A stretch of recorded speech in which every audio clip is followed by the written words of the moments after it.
నాకు సంఘము పాస్టర్ గారు ఇచ్చిన 4వ మాట అండి. మధ్యాహ్నం మొదలుకొని 3 గంటల వరకు ఆ దేశమంతటా చీకటి కమ్మెను. ఇంచుమించు 3 గంటలైనప్పుడు యేసు ఏలి ఏలి లామా సబక్తని బిగ్గరగా కేకవేసెను. ఈ మాటకు నా దేవా నా దేవా నన్నెందుకు చేయి విడిచితివని అర్థమండి. మరి ఆ సిలువలో ఆ దేవుడు మహాదేవుడు ఆ కుమారుని చేయి విడుస్తున్నాడేమని ఆయన ఒక్కసారికి దేవా నన్ను విడవకు ప్రభా, ఈ శ్రమలో నన్ను విడవకు తండ్రి అని అడుగుచున్నప్పుడు ఆయన ఎందుకని ఆయన చెయ్యి విడిచదలుచుకున్నాడంటే మన పాపముల నిమిత్తము, మన శాపముల నిమిత్తము. మరి రోమపత్రిక 8వ అధ్యాయం 4వ వచనంలో దేవుడు చెప్తున్న మాట ఏంటంటే, దేవుడు తన సొంత కుమారుని పాప శరీరాకారంతో పంపి ఆయన శరీరం నందు పాపములకు శిక్ష విధించను.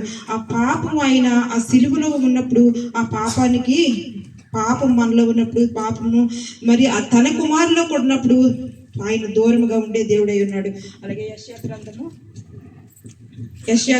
59వ అధ్యాయము 1వ వచనంలో కూడా రక్షింప నేరకుండు యెహోవా హస్తం కొరచ కాలేదు, విననేరకున్నట్లు ఆయన చెవులు మందం కాలేదు. మీ దోషములు మీ దేవునికి అడ్డంగా వచ్చాను, మీ పాపములు ఆయన ముఖమును మీకు మరుగుపరిచను గనుక ఆయన ఆలకింపుకున్నాడు. మనలో పాపం ఉండి మనం ఎంత ప్రార్థన చేసినా, ఎంత మొర్ర పెట్టుకున్నా మన ప్రార్థన దేవుడు ఆలకించడండి. మనము బాప్తీసం పొందాం గనుక మనము నిజంగా పాపం విడిచిపెట్టి ప్రభా నా ప్రార్థన ఆలకించని మొర్ర పెట్టుకున్నప్పుడు ఆయన మన ప్రార్థన ఆలకించే దేవుడై ఉన్నాడండి. మరి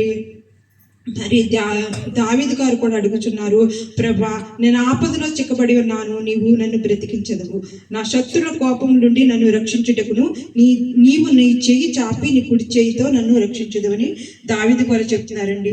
ఎందుకంటే శత్రువైన మన సాతాను కోపం నుంచి మనం తప్పించి మన చెయ్యి పెట్టి నడిపించే దేవుడు మనకు తోడై ఉన్నాడండి.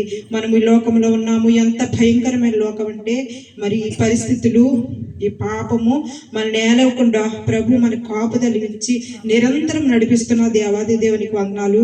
అలాగే మరి ఎఫెసీయులకు 5:1 కూడా చెప్తున్న మాట ఏమిటంటే, కావున మీరు ప్రియమైన దేవుని పిల్లల వలె దేవుని పోలి నడుచుకోండి, క్రీస్తు మిమ్మల్ని ప్రేమించిన పరివలాస వాసన ఉండుటకు మన కొరకు తన్ను తాను దేవుని అర్పణగాను బలిగాను అర్పించుకోను. అలాగునే మీరును ప్రేమ కలిగి నడుచుకోండి. మనకు ప్రేమ కలిగి నడుచుకోవాలంటే అపవాది మనలో ప్రేమ ఉండనివ్వడండి. ప్రేమ కలిగి ఉంటే మనమంతా సక్రమంగా జరిగిస్తాం కాబట్టి మనలో ప్రేమ చల్లారి వేస్తున్నాడు. మరి ప్రేమ కలిగి దేవునిలో మనం ముందుకు సాగిపోదామండి. అలాగే లాస్ట్ మాట అండి, ఆయన ప్రతి వాని వారి క్రియలు చొప్పున ప్రతిఫలం ఇచ్చును, సత్క్రియ ఓపికగా జరిగించుచు మహిమ ఘనతను అక్షయతను వెతుకు వారికి నిత్య జీవం ఇచ్చును. మనము దేవుని ఎందుకు నమ్ముకున్నామంటే మనం నిత్య రాజ్యంలో చేరాలి. పాపంలో మనం విడిచిపెట్టి మనము నిత్య రాజ్యంలో నిరంతరం ఆయన స్తుతించాలనే మనము కోరుకుంటున్నామండి. ఎవ్వరు విడుబడటకు ఆయనకి ఇష్టం లేదు.